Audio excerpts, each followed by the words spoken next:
organization that we believe help us find the result that we want at the end of every single game, and that is a win for the team. Okay, you're going to hear me talk about that a lot today. A win for the team. This is not about your individual stats. Yes, colleges, yes, high schools, yes, those teams are going to go after you because of your individual abilities, but I promise you, okay, if you are a more focused team player and you work on implementing these ideas into your game, the individual stats that you really care about, for the most part, will take care of themselves, okay? Your individual stats, for the most part as well, aren't going to be what gets you recruited long term. It's going to be a lot of other things. So the things that you guys put all your value in, like that Jake was talking about, putting your value in the wrong things, like your batting average, right? Those types of things. Those things, your total amount of hits per game. Those are not going to be the things that get you recruited, and those are not going to be the things that help us win.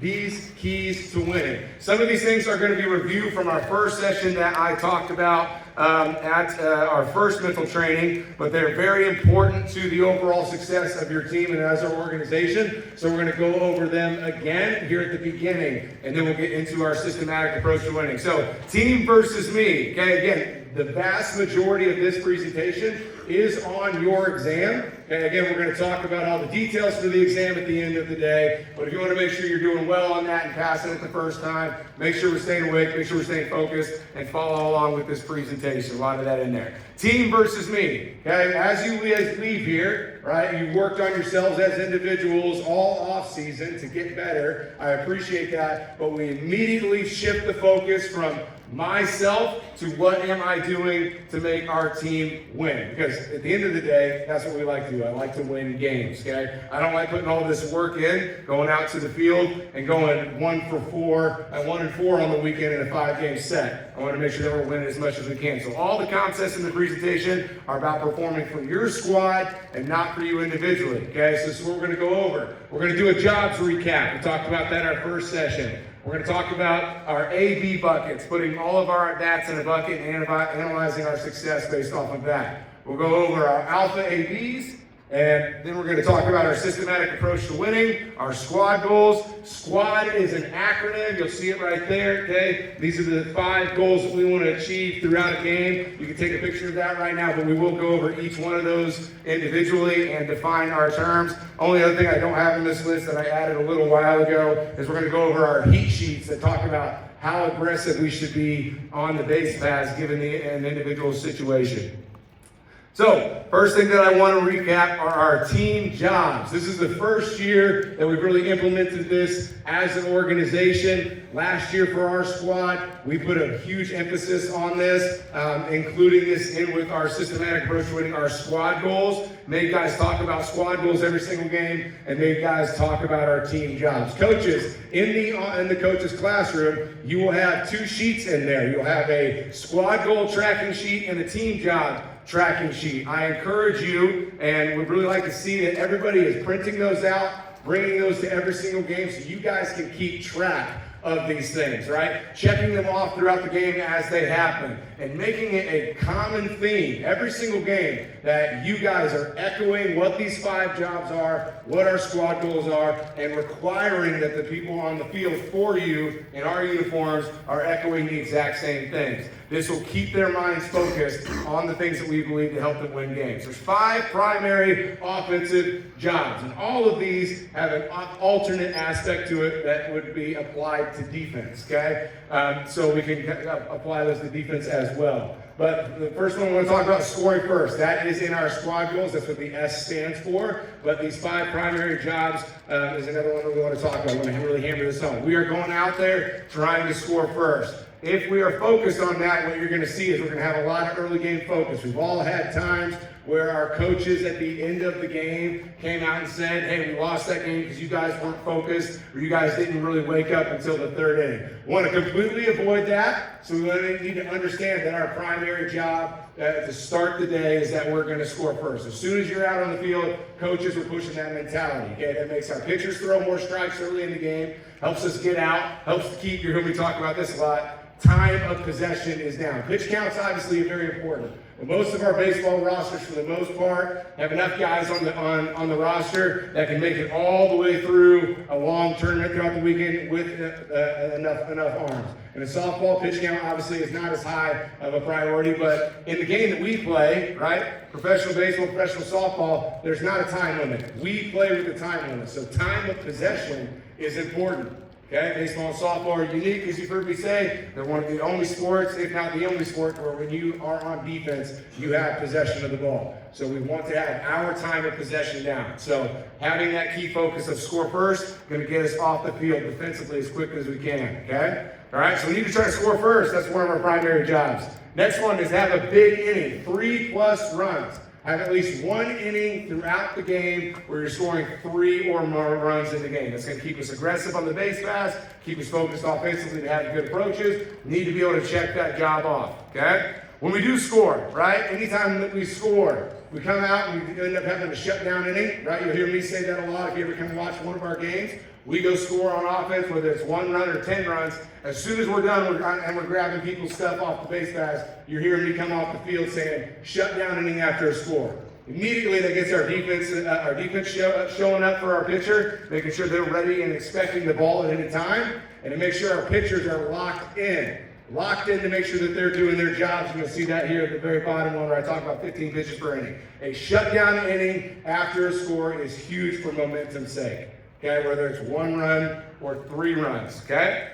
So once we do that, we have that shutdown inning. The next job that we need to do is extend the inning. Just because you have your lead, just because you're in a comfortable position, doesn't mean that's going to last very long, right? You want that to last for a long time. Extending the lead is more important than getting the lead.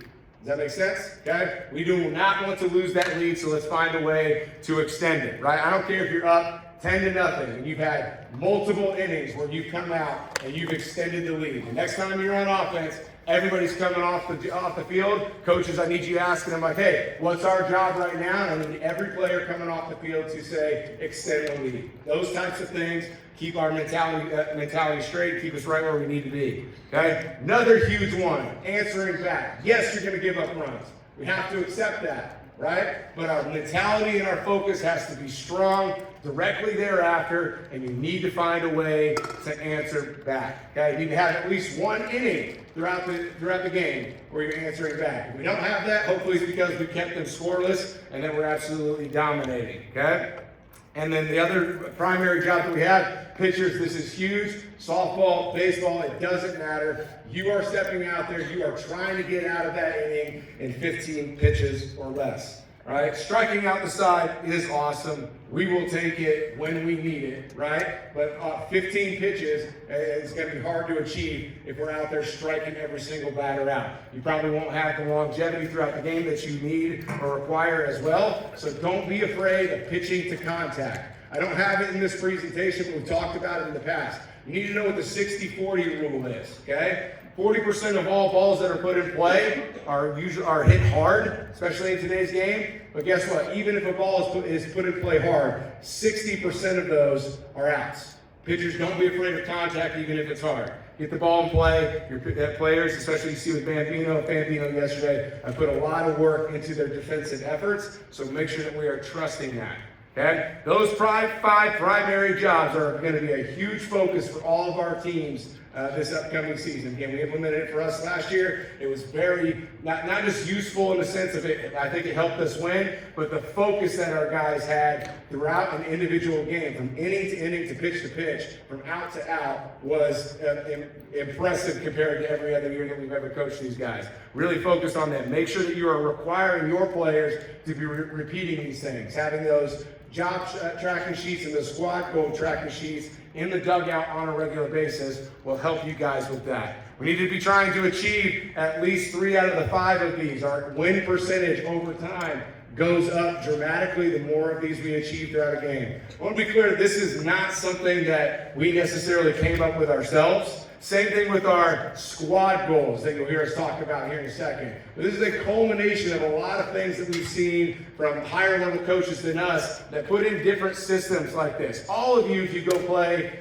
hopefully they do this in high school, but all of you go play, if you go play in college somewhere, they're going to have some sort of approach or some sort of game plan that they're going to talk about with you guys, right? Squad goals is our version of that. The 5 jobs is another portion of that. So many programs have different versions of this, okay? It's not something that we came up with, it's tale as old as time, but these small things, these ideas are going to be what help you guys be successful long term. You go back and look at all the games that you played, look at all the wins, you could probably go find these things in here and see that you achieved 3 out of the 5 of these. Like when it comes to 15 pitches per inning, you need to have more innings than the other team where your pitcher is achieving the goal of getting out of there in 15 pitches or less. Those types of ideas, okay? This stuff works, right? It's not just we're guessing on this. We have a lot of data over our 10 years that shows that these things work for us, and it works for a lot of other people as well. Again, none of these talk about your individual stats. It all talks about what you can do for your team in the given moment. So keep track of those. Those will be on your exam, and you guys need to be implementing those as soon as you can once you guys get outside,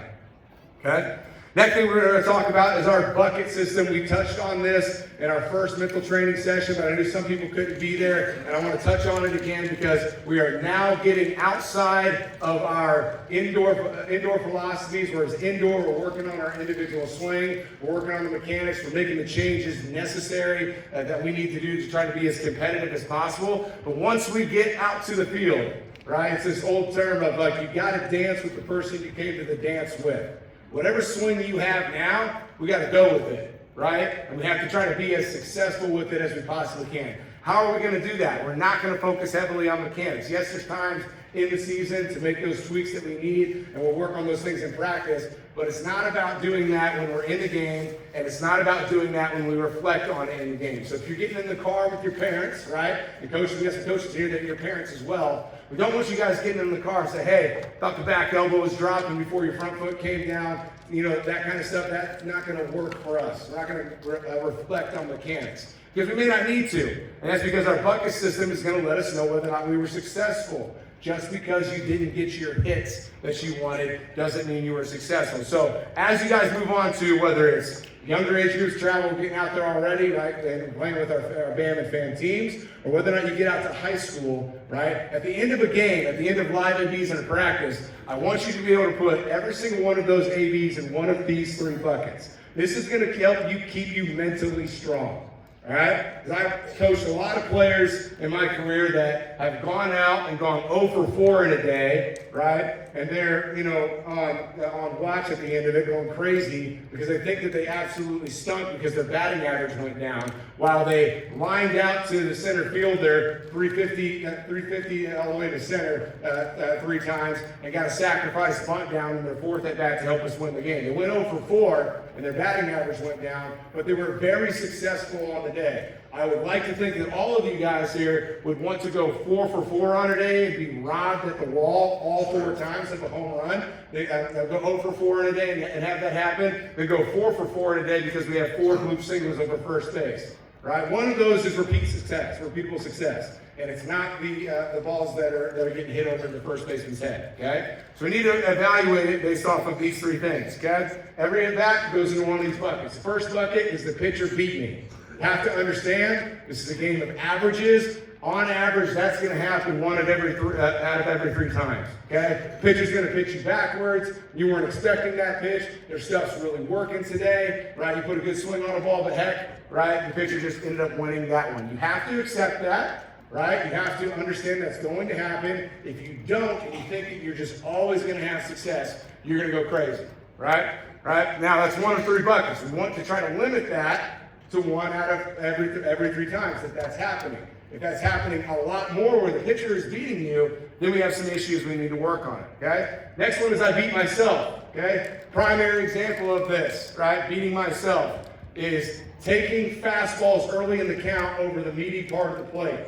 Right? I'm going to use Colin Axel Adams as an example right here. I love him, but he can take it. I'm using an example. We're doing live at bats and practice for us in one of our team practices.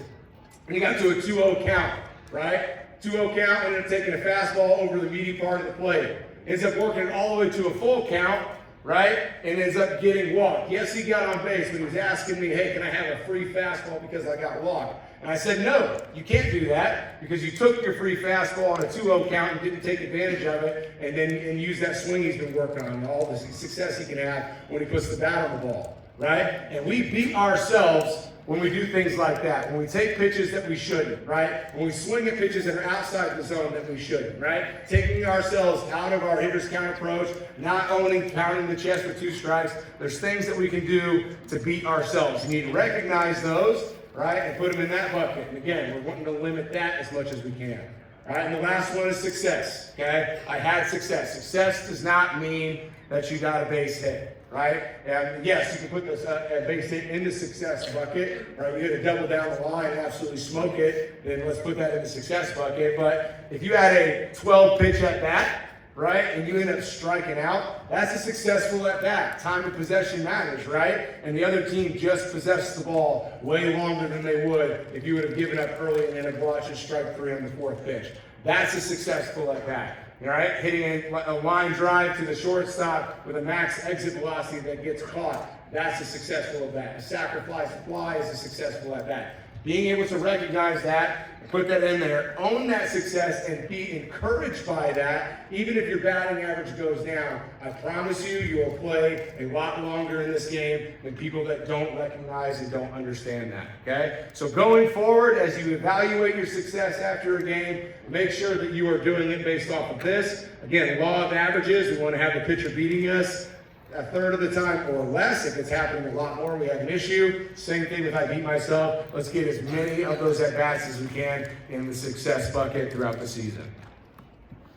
Okay? Okay, next one, going over this briefly real quick. We touched on this on the first session as well. But these are our alpha at-bats.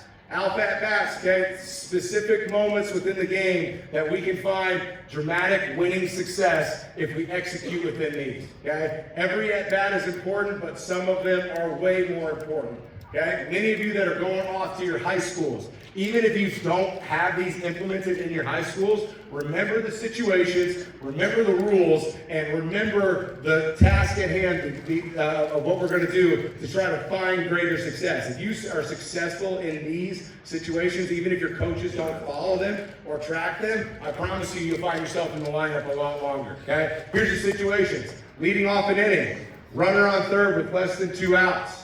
And a runner on second with 2 outs. 3 big key moments that if we find success within these moments in a game, we're going to win more baseball and softball games over the long haul. Okay? Here's our rules for each one of these. The first one, leading off an inning. Here's your goal. We're obviously wanting to get on base. Here's the rule of how we're going to try to accomplish that. Don't take strike 3. Pounding the chest comes into play here, right? And that's not just leading off the game, that's leading off every single inning. So it's not just your leadoff hitter for your roster.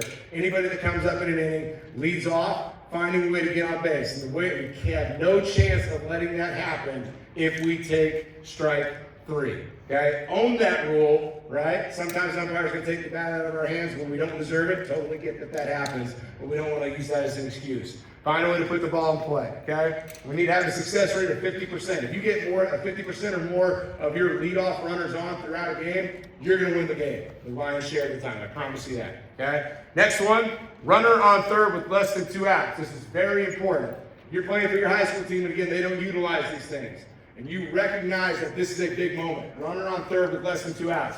RBI spot, the easiest RBI spot that you can find, right, is a runner on third with less than 2 outs, because the vast majority of balls put in play are going to get that runner in. The more we go throughout an at-bat, and the closer we get to 2 strikes, our ability to do that successful drops dramatically. So our rule, if we're trying to score this run, that's the goal, we need to score this run. Our rule is don't take strike 1. You come up to bat in high school, runner on third with less than 2 outs, unless there's a play specifically on, you need to be putting yourself in the mindset that when you step into the box, anything in the strike zone, fastball, breaking ball, changeup, whatever it is, if it's in the strike zone, I'm swinging at it and I'm going to put it in play.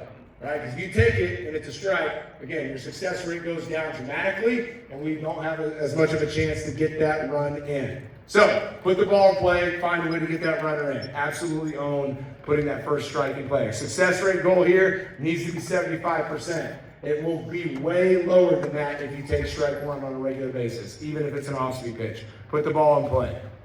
The last one, runner on second with 2 outs. You'll see in our squad goals that scoring first is part of the S, but the other part of the S is scoring more 2-out runs than the other team, okay? So this is a big situation, okay? Colin Jones right here, I went and tracked it our last season. 72% of his RBIs came with 2 outs last season. Colin Jones right there. And that's a big reason why we were so successful last year, is our ability to try to focus in those situations, be strong mentally, get the ball in play, hit it hard, and get 2-out runs in, right? So runner on second or runner on second and third with 2 outs. Our goal is to score that run. Here's your rule. Don't take strike 2. You'll hear me say this a lot, especially if you come to the hitting positionals or any of our lessons. The greatest defense against a 2-strike count is to avoid one, right?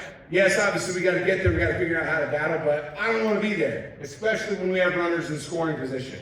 Okay, your ability to drive the baseball and the softball dramatically goes down. Your ability to hit it hard goes down once you get to 2 strikes. So let's avoid it. Let's be ready to hit that strike 2, and let's be ready to try to get some runs in. Need to be adding this into your everyday. Need to be working on this at practices, putting these situations in play. Coaches quizzing your players about this. I even encourage you, like we have these things printed out. I've got them laminated, and they're in a size of a back pocket so the kids can put them in there. They're not in the lineup if they don't have it in their back pocket, because I need them to know what this is. As soon as they step into the box, if this situation is set up, the first thing I do when they look at me when they're getting their sign is I say, what's your rule? I don't even ask them if they know if it's an alpha at bat. I just ask them what their rule is right now, and they let me know which strike it is that they're not allowed to take. Make sure that they're mentally focused for these big alpha AB situations.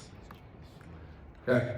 Next piece right here, this might be slightly hard to read, but I'm going to go over it here. We haven't talked about this in mental training in the past, but these are our BAMFAM heat sheets. Can't stress enough. I love base running. I'm obsessed with it, right? Our guys know, like our parents on our team absolutely can't stand me half the time because we get people thrown out like crazy, but we steal more bags than any team will ever face, and we get extra runs more than any other team that will ever face because we are obsessed with base running and we're hyper aggressive on the base pass, right? So we have to understand, when you get on base, just because you got the signal that you've been working hard for in the cage, your job is not done. You need to know that when you're on base, how aggressive or how passive you're supposed to be based on the in-game situation. Coaches, this is another thing that we have printed off and laminated and our kids have in their back pocket, because they need to know mentally when they're on base, what is my job? Because the job is not over, okay? We have 4 situations that we could be in. We could be in an on-fire situation, a hot situation, lukewarm, or cold. All of those are going to be different levels of aggression on the base pass. I'll outline these for you here real quick. On fire. We are on fire anytime we are in the first inning and or anytime we're up 5 runs. What I mean by on fire is no rules apply. Right? If we're up 5, we're being crazy aggressive, we're putting more pressure on the defense, and we're trying to score more runs because we have the flexibility, and we have the flexibility to do so because of our lead. We're also that way in the first inning. Why? Because one of our jobs and one of our squad goals is to score first. Okay? We're not going to be super passive about it here. We're going to get on base when we can. We're going to get into scoring position by being hyper-aggressive with our base running and our steals, right? We're looking for dirt ball reads. Any opportunity we can to get into scoring position, we're doing it, okay? And that's an on-fire situation. The rule is there are no rules. Make sure that you take care of business and you get into scoring position. The next one is hot, okay? This is when we're down 1 or 2 runs, we're tied, or we're up 1 to 2 runs, okay? Right? We're not going completely passive, but we're not going completely hyper-aggressive. Here's your rules. Number 1 rule is with 1 out, get to third base. Okay? No matter where you are, if you have 1 out and you're on base, you have to know my job is I need to get to third base. If I get to third base with less than 2 outs, my teammates are going to own our alpha at bat situation, and they're going to find a way to get me in. Okay? I have to find a way to do that. Next rule, if there are 2 outs, my rule, 0 or 2 outs, I'm going to be hyper aggressive into getting to second base. Okay? If there are 2 outs and I'm at second base, I'm not hyper aggressive into getting to third. Right? Sacrifice fly doesn't work for me here. Right? I have to understand that I'm already in scoring position, and if a ball is put in play into the outfield, a coach is probably going to be pretty aggressive. I know I will be in trying to send you to score with 2 outs because we're going to have a bigger lead. We're going to have a bigger secondary. Okay? Does that make sense? So being aggressive in certain situations to get into scoring position, right? And then being aggressive in certain situations to get to third base. Never want to make that first or last out of third base, so really have to own when to be hot and when to not be. Okay? Lukewarm. When we're down 3 to 4 runs or we're in the middle innings, rule number 1, proceed with caution, yield sign. Okay? Not doing anything too crazy, but we're still trying to advance bases here. Okay? Rule number 2, no unnecessary outs to kill an inning. Okay? Yes, scoring and answering back is important, but if you're down that many runs, your run doesn't matter that much. Okay? So being hyper aggressive and killing an inning's momentum because you get yourself out on the bases unnecessarily, right, is going to end up affecting us and probably going to end up losing the game in a long scheme of things. And the last one is cold. When we're down big early, all right, or down 2 or more runs late. Your rule, take a strike. Coaches, totally up to you if you want to put that in there. I put that in there for consideration. I can tell you right now, that's not something that I believe in. I don't like taking strikes. I've probably given 5 or 6 tape signs on 3-0 in my coaching career. I like it. I like us swinging in that count. I want us putting the ball in play and hitting it hard. And I know our guys have the capability of doing that. Okay? Rule number 2, only advance if no slide is necessary.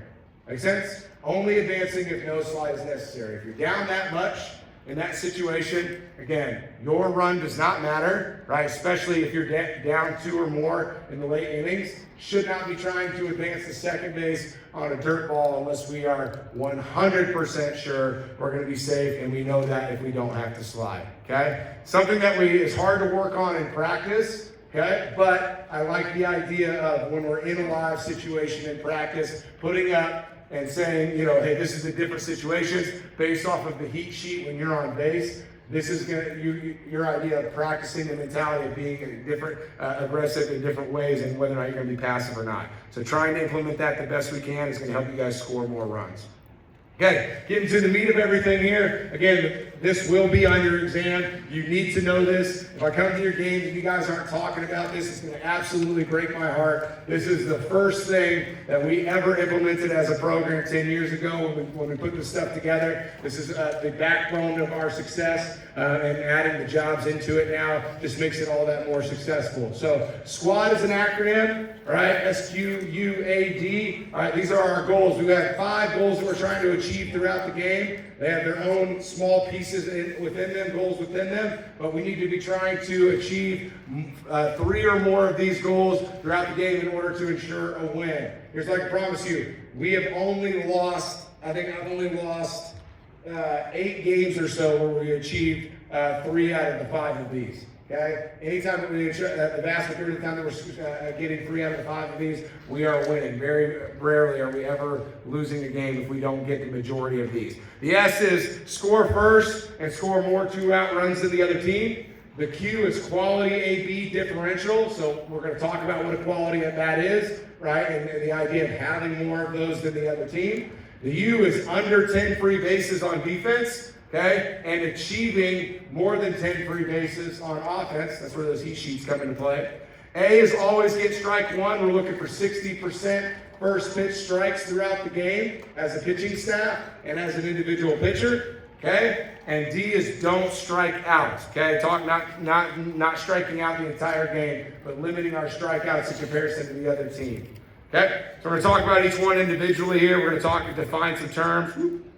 All right, define some terms, talk about some goals, we'll talk about an action plan. Scoring first is pretty obvious here. We're trying to score first in the game, right? It's not necessarily scoring first every inning. Hopefully we do that, but the primary goal is we need to score first. So early game focus, Early game execution is key here. You oftentimes see us, if we're having trouble stealing bags, you might see our 2-hole being willing to lay down a bunt to try to get our 3 and 4-hole RBI opportunities even early in the game. Okay? We also need to score more 2-out runs than the other team. Hyper area of focus here, and that's another one of our alpha at bats. Goal is we're going to score before the opponent does and compile more 2-out runs than the other team. Here's our action plan. On offense, we got to be selectively aggressive, right?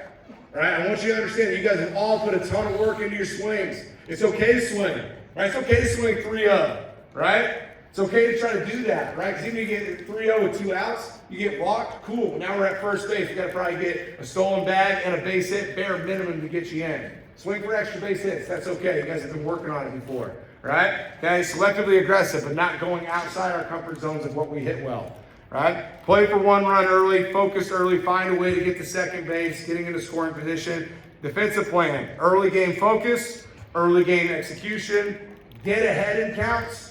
Okay, get ahead in counts. You guys, if anybody's ever watched me coach, you understand. You know, as soon as we're down 2-0, I'm immediately looking at our pitching coach, trying to get him to figure out. I don't know how to help people pitch, but I want to make sure that we're getting ahead in counts. We're getting that early execution. Fielder depth and location, making sure your fielders are in the right spot. They know where to be and they know where to go with the ball. And a big key thing, no free bases. Okay, here's something to understand when it comes to giving up and achieving free bases. Right, if you get walked, right, and you get on base free there, that is 1 free base. Or if you walk a hitter, right, and they get 1 free base there. For every base they achieve directly after that, even if that next person up comes and hits a home run, right, every base that base runner that got walked gets is a free base, right? You walk the leadoff hitter, and the next hitter hits a triple, right? You've given up 4 free bases to begin the game. That's how quickly free bases can stack up, and that's the importance of early game execution from our defense, making sure that we're not giving errors, giving up free bases, and early execution for our pitchers. Okay? So make sure that we are doing that. Score first, score more 2-out runs than the other team. Okay? Quality at bat differential. Right here on the left here, you're going to have all of the entire list of what we could deem as quality at bats. I think Coach B's got 1 or 2 more on his list. We probably need to be adding those in here. But these terms right here, these quality at bats will be on your exam, so make sure you take a picture of those. We have 10 different quality at bats that we track. Again, you'll hear us quoting that a ton. All right, I want to know, you guys as players need to know what you have to do at the plate to get a quality at bat. And you need to be recognizing when your teammate gets a quality at bat. Home runs are obviously quality at bats because they are extra base hits and they're obviously very exciting. But if your teammate is up there, right, and they get to an 0-2 count, and then they watch a fastball up in the air, right, that's a ball, and then they foul off, the next pitch is an off-speed pitch, that very next pitch is going to be the 3rd pitch after 2 strikes, and that's a QAB. We win more games if we have more quality at bats than the other team. Notice, an individual, a singular base hit, right? A rollover ground ball that gets through the third base and shortstop, gets past those guys, right? That is not a quality at bat. A simple single is not, right? So, yes, those are exciting, but we need to be more excited about these things right here. 6+ pitches throughout an at bat, upping the time of possession for the other team. Sack bunts, sack flies, RBIs, advancing a runner, right? Runner on second, you got 2 strikes and no outs. Finding a way to get a ground ball to move that runner over to third base, right, with less than 2 outs so we can execute an out at bat. I want to see that our players and our coaches are recognizing those things happening in the moment and celebrating for the success that they are, because those things will help us win games. Okay? Goals: compile more quality at bats over the course of the game than your opponent. Plain and simple, right? Whether you have 1 and they have 0, or you have 50 and they have 49, have more than the other team, right? Take pride in these at bats and celebrate these results. Okay? Action plan: know your approach. You should all have worked on that throughout our hitting positionals. Okay? Maximize team outs. Again, sack bunts, sack flies, moving runners over. Okay?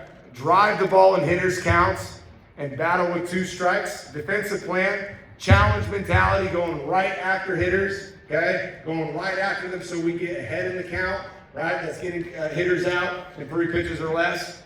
Okay? Missing the direction called, stay down in the zone, and focus on other goals like no free bases and no 2-out runs. Okay? Under 10 free bases here. Okay, we're trying to keep the opposing team under 10 free bases, and we want to get more than 10 free bases.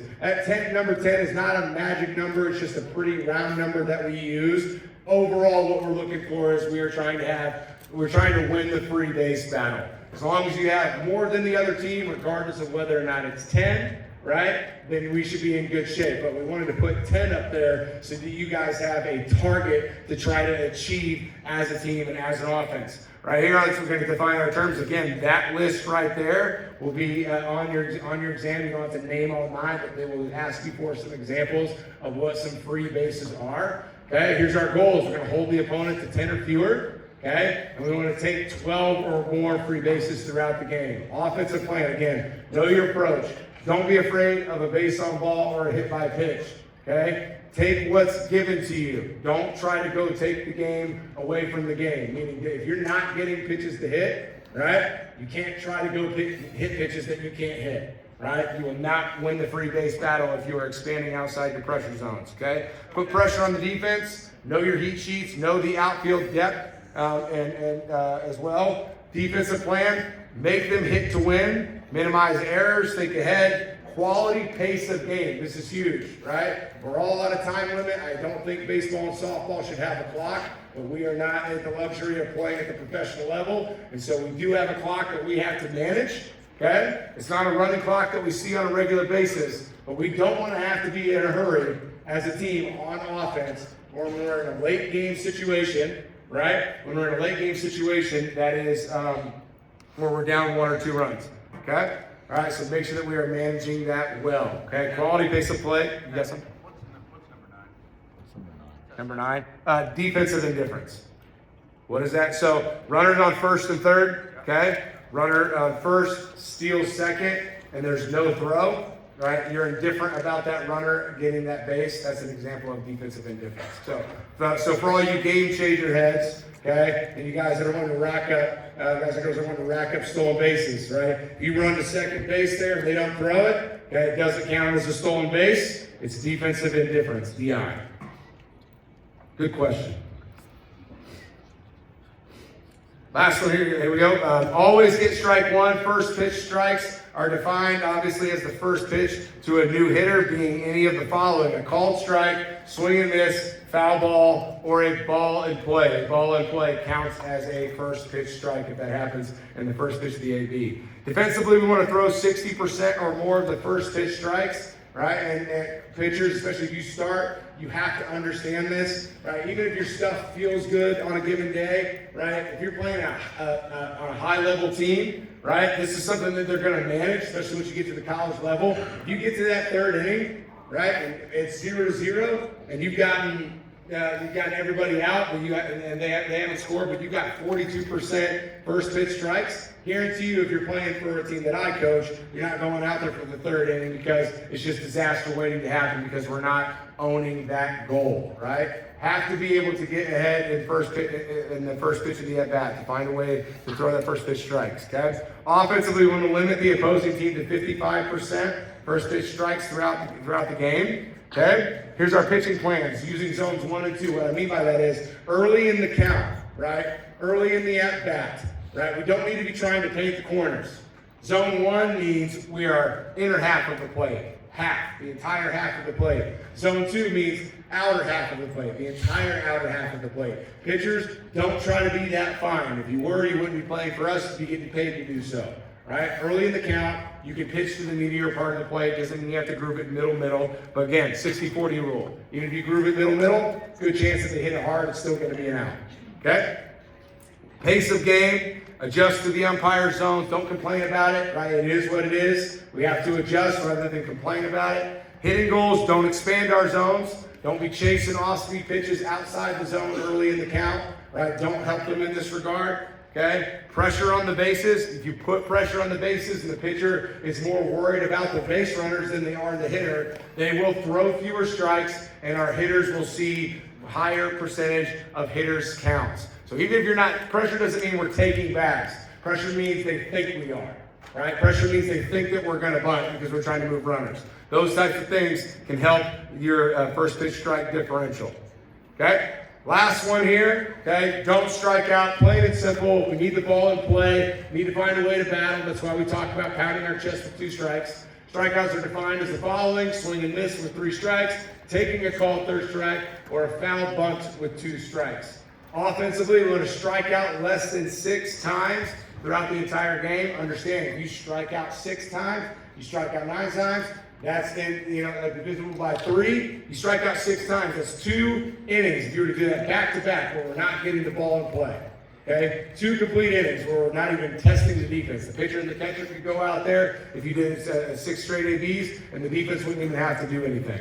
Keep that lower than 6. Defensively, we want to strike out the opposition 7 or more times per game. Okay? Stretching that number out. Maximizing our plan by early count contact in desired zones. Okay? So if we're on offense, hunting early, you get that fastball early, you get that hanging off-speed pitch early, go and try to drive that ball, find a way to get on base. 3rd strike is a team strike, not a you strike, unless it's, bottom of the 6th, bottom of the 7th, game tied, 2 outs, nobody on, 2 strikes, go try to change the score. It's the only time that you're going to be able to have that 2 strikes swing be yours, okay? All right? And we want to shorten up whatever you need to do, whatever your approach is. Not everybody has to change their fundamentals to be able to get a 2-strike ball in play. Whatever you feel comfortable with, whether that's a no stride, whether that's choking up, whatever makes you more competitive and more likely to put a ball in play with 2 strikes, do that, okay? Defensive plan, work ahead of the count, understand when to pitch for a strikeout, right? When not to, right? Early in the game, again, we want to try to get those first 3 batters out through weak contact, 15 pitches or less. If you are pitching way more than 15 pitches on average per inning, I promise you, your first pitch strike percentage and your overall strike percentage is going to be poor. So make sure that we are working to throw for a strikeout only when we really need it. Okay. Zones 2 and 3. That's again working in those spots. That is, instead of zone 1 and 2 pitching in the inner and the outer half, zones 2 and 3 for us means pitching through the corners. Pitch there with confidence and pitch there when you're ahead, and use misses to set up the next pitch. Okay? If you haven't taken any notes throughout this entire session, this right here, again, these things will be on your exam. Take a picture of that. Okay, quick recap. Play for your team. It's not for yourself. The personal stats will take care of themselves. If you do your jobs, if you put your ABs in buckets and reflect on your success and your failure correctly, okay? If you execute your alpha at bats, and if you win our squad goals, okay? Regardless of whether or not you're going to high school, if they have another type of system put in play, own that and recognize that this is probably very similar, and there may be pieces within this that can tie into your high school team or your middle school team's ability to succeed if you remember your alpha at bats and you find a way to execute those types of things. There's different portions of what we do that will tie in with everybody else. Make sure that you're working on implementing that throughout this next season, okay? Anybody have any questions? Sweet. Okay, I have no idea what time it is. How did I do? What is it? 12:12. Okay, you can blame Jake. All right, but cool. We got 45 minutes for lunch. We are going to, before you guys go, make sure you know, if you do not know where you're supposed to go within the next session that starts directly at 1, the schedule will be up here. Robin.